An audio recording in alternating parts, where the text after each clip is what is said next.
ലൂക്ക എഴുതിയ സുവിശേഷം അധ്യായം 23. പീലാത്തോസിന്റെ മുൻപിൽ. അനന്തരം അവരുടെ സംഘം ഒന്നാകെ എഴുന്നേറ്റ് അവനെ പീലാത്തോസിന്റെ മുൻപിലേക്ക് കൊണ്ടുപോയി. അവർ അവന്റെ മേൽ കുറ്റം ചുമത്താൻ തുടങ്ങി. ഈ മനുഷ്യൻ ഞങ്ങളുടെ ജനത്തെ വഴിതെറ്റിക്കുകയും സീസറിന് നികുതി കൊടുക്കുന്നത് നിരോധിക്കുകയും താൻ രാജാവായ ക്രിസ്തുവാണെന്ന് അവകാശപ്പെടുകയും ചെയ്യുന്നതായി ഞങ്ങൾ കണ്ടിരിക്കുന്നു. പീലാത്തോസ് അവനോട് ചോദിച്ചു, നീ യഹൂദരുടെ രാജാവാണോ? അവൻ മറുപടി പറഞ്ഞു, നീ തന്നെ പറയുന്നുവല്ലോ.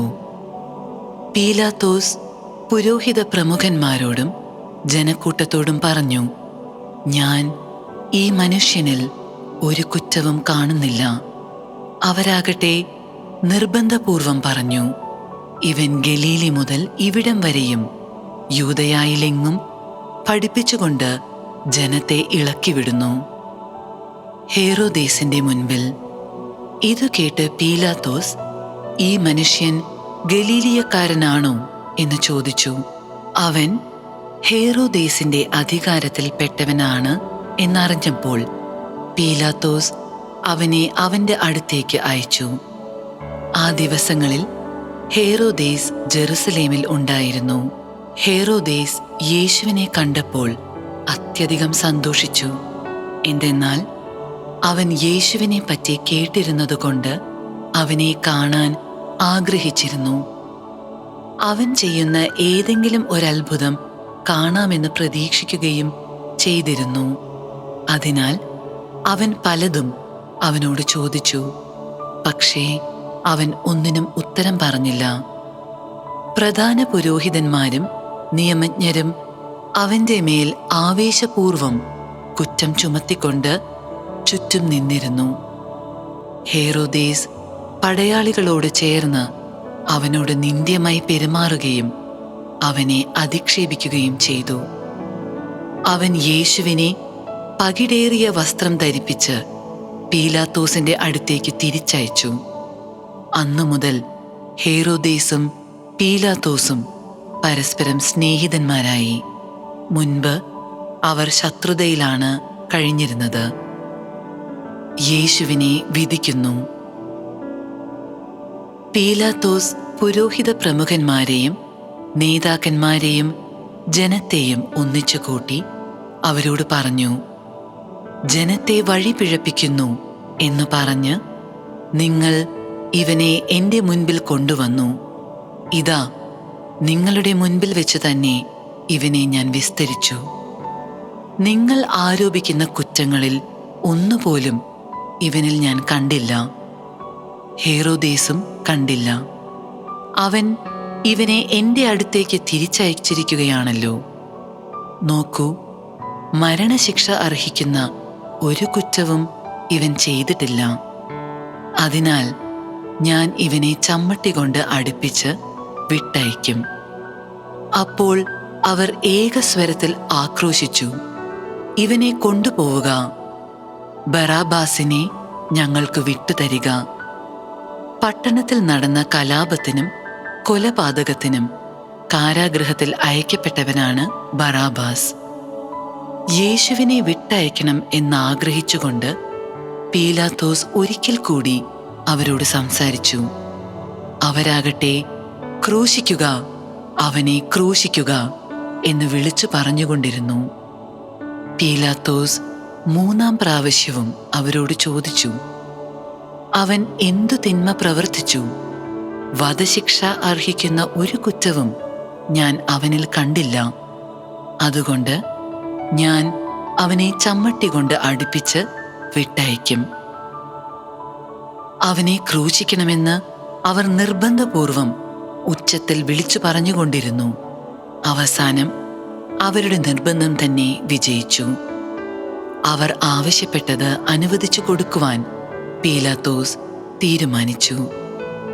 അവർ ആവശ്യപ്പെട്ട മനുഷ്യനെ കലാപത്തിനും കൊലപാതകത്തിനും കാരാഗൃഹത്തിൽ അടയ്ക്കപ്പെട്ടിരുന്നവനെ അവൻ വിട്ടയക്കുകയും യേശുവിനെ അവരുടെ ഇംഗിതത്തിന് ഏൽപ്പിച്ചു കൊടുക്കുകയും ചെയ്തു. യേശുവിനെ കുരിശിൽ തറയ്ക്കുന്നു. അവർ അവനെ കൊണ്ടുപോകുമ്പോൾ നാട്ടിൻ പുറത്തുനിന്ന് ആ വഴി വന്ന ശിമയോൻ എന്ന ഒരു കിറേനേക്കാരനെ പിടിച്ചു നിർത്തി കുരിശ് ചുമലിൽ വെച്ച് യേശുവിൻ്റെ പുറകെ ചുമന്നു കൊണ്ടുവരാൻ നിർബന്ധിച്ചു. ഒരു വലിയ ജനക്കൂട്ടവും കരയുകയും മുറവിളി കൂട്ടുകയും ചെയ്തിരുന്ന സ്ത്രീകളുടെ സമൂഹവും യേശുവിൻ്റെ പിന്നാലെ പോയിരുന്നു. അവരുടെ നേരെ തിരിഞ്ഞ് യേശു പറഞ്ഞു, ജെറുസലേം പുത്രിമാരെ, എന്നെ പ്രതി നിങ്ങൾ കരയേണ്ട. നിങ്ങളെയും നിങ്ങളുടെ മക്കളെയും പ്രതി കരയുവിൻ. എന്തെന്നാൽ വന്ധ്യകൾക്കും പ്രസവിക്കാത്ത ഉദരങ്ങൾക്കും പാലൂട്ടാത്ത മുലകൾക്കും ഭാഗ്യം എന്നും പറയപ്പെടുന്ന ദിവസങ്ങൾ വരും. അന്ന് അവർ പർവ്വതങ്ങളോട് ഞങ്ങളുടെ മേൽ വീഴുക എന്നും കുന്നുകളോട് ഞങ്ങളെ മൂടിക്കളയുക എന്നും പറയാൻ തുടങ്ങും. പച്ചത്തടിയോട് അവർ ഇങ്ങനെയാണ് ചെയ്യുന്നതെങ്കിൽ ഉണങ്ങിയതിന് എന്ത് സംഭവിക്കും? കുറ്റവാളികളായ മറ്റു 2 പേരെ കൂടെ അവനോടൊപ്പം വധിക്കാൻ അവർ കൂട്ടിക്കൊണ്ടുപോയി. തലയോട് എന്ന് വിളിക്കപ്പെടുന്ന സ്ഥലത്ത് അവർ വന്നു.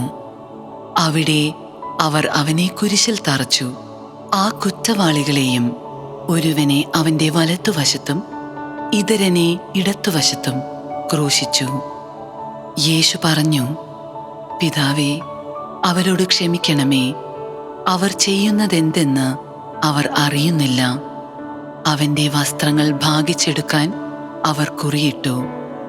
ജനം നോക്കി നിന്നു. പ്രമാണികളാകട്ടെ അവനെ പരിഹസിച്ചു പറഞ്ഞു, ഇവൻ മറ്റുള്ളവരെ രക്ഷിച്ചു. ഇവൻ ദൈവത്തിൻ്റെ ക്രിസ്തുവാണെങ്കിൽ, അവിടുത്തെ തിരഞ്ഞെടുക്കപ്പെട്ടവനാണെങ്കിൽ തന്നെ തന്നെ രക്ഷിക്കട്ടെ. പടയാളികൾ അടുത്തുവന്ന് വിനാഗിരി കൊടുത്ത് അവനെ പരിഹസിച്ചു പറഞ്ഞു, നീ യഹൂദരുടെ രാജാവാണെങ്കിൽ നിന്നെ തന്നെ രക്ഷിക്കുക. ഇവൻ യഹൂദരുടെ രാജാവ് എന്ന ഒരു ലിഖിതം അവൻ്റെ തലയ്ക്കു മീതെ ഉണ്ടായിരുന്നു. കുരിശിൽ തൂക്കപ്പെട്ടിരുന്ന കുറ്റവാളികളിൽ ഒരുവൻ അവനെ ദുഷിച്ചു പറഞ്ഞു, നീ ക്രിസ്തുവല്ലേ? നിന്നെയും ഞങ്ങളെയും രക്ഷിക്കുക. അപരൻ അവനെ ശകാരിച്ചു പറഞ്ഞു, നീ ദൈവത്തെ ഭയപ്പെടുന്നില്ലേ? നീയും അതേ ശിക്ഷാവിധിയിൽ തന്നെയാണല്ലോ. നമ്മുടെ ശിക്ഷാവിധി ന്യായമാണ്. നമ്മുടെ പ്രവൃത്തികൾക്കു തക്ക പ്രതിഫലം നമുക്ക് ലഭിച്ചിരിക്കുന്നു. ഇവൻ ഒരു തെറ്റും ചെയ്തിട്ടില്ല. അവൻ തുടർന്നു, യേശുവേ, നീ നിന്റെ രാജ്യത്ത് പ്രവേശിക്കുമ്പോൾ എന്നെയും ഓർക്കണമേ. യേശു അവനോട് അരുളി ചെയ്തു, സത്യമായി ഞാൻ നിന്നോട് പറയുന്നു, നീ ഇന്ന് എന്നോടുകൂടെ പറുദീസായിൽ ആയിരിക്കും. യേശുവിൻ്റെ മരണം. അപ്പോൾ ഏകദേശം 6-ാം മണിക്കൂർ ആയിരുന്നു. 9-ാം മണിക്കൂർ വരെ ഭൂമി മുഴുവൻ അന്ധകാരം വ്യാപിച്ചു.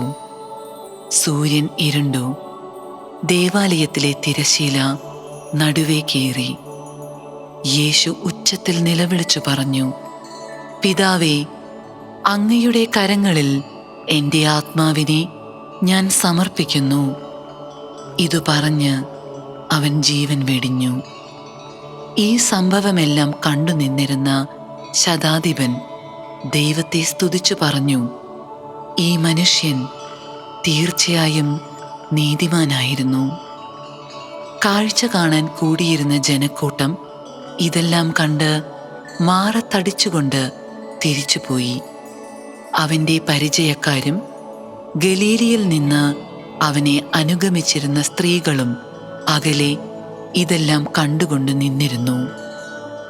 യേശുവിനെ സംസ്കരിക്കുന്നു. യഹൂദരുടെ ഒരു പട്ടണമായ അരിമത്തിയായിൽ നിന്നുള്ള ജോസഫ് എന്നൊരുവൻ അവിടെ ഉണ്ടായിരുന്നു. ആലോചനാ സംഘത്തിലെ അംഗമായ അവൻ നല്ലവനും നീതിമാനുമായിരുന്നു. അവൻ അവരുടെ ആലോചനകളിലോ പ്രവൃത്തികളിലോ പങ്കുചേർന്നിരുന്നില്ല. ദൈവരാജ്യം പ്രതീക്ഷിച്ചിരിക്കുകയുമായിരുന്നു. അവൻ പീലാത്തോസിന്റെ അടുത്തെത്തി യേശുവിൻ്റെ ശരീരം ചോദിച്ചു. അവൻ അത് താഴെയിറക്കി ഒരു തുണിയിൽ പൊതിഞ്ഞ് പാറയിൽ വെട്ടിയുണ്ടാക്കിയതും ആരെയും അന്നുവരെ സംസ്കരിച്ചിട്ടില്ലാത്തതുമായ ഒരു കല്ലറയിൽ വച്ചു. അന്ന് ഒരുക്കത്തിൻ്റെ ദിവസമായിരുന്നു. സാബത്തിന്റെ ആരംഭവുമായിരുന്നു. ഗലീലിയിൽ നിന്ന് യേശുവിനോടൊപ്പം വന്നിരുന്ന സ്ത്രീകൾ അവനോടൊപ്പം പോയി കല്ലറ കണ്ടു. അവൻ്റെ ശരീരം എങ്ങനെ സംസ്കരിച്ചുവെന്നും കണ്ടു. അവർ തിരിച്ചു ചെന്ന് സുഗന്ധദ്രവ്യങ്ങളും ലേപന വസ്തുക്കളും തയ്യാറാക്കി. സാബത്തിൽ അവർ നിയമാനുസൃതം വിശ്രമിച്ചു.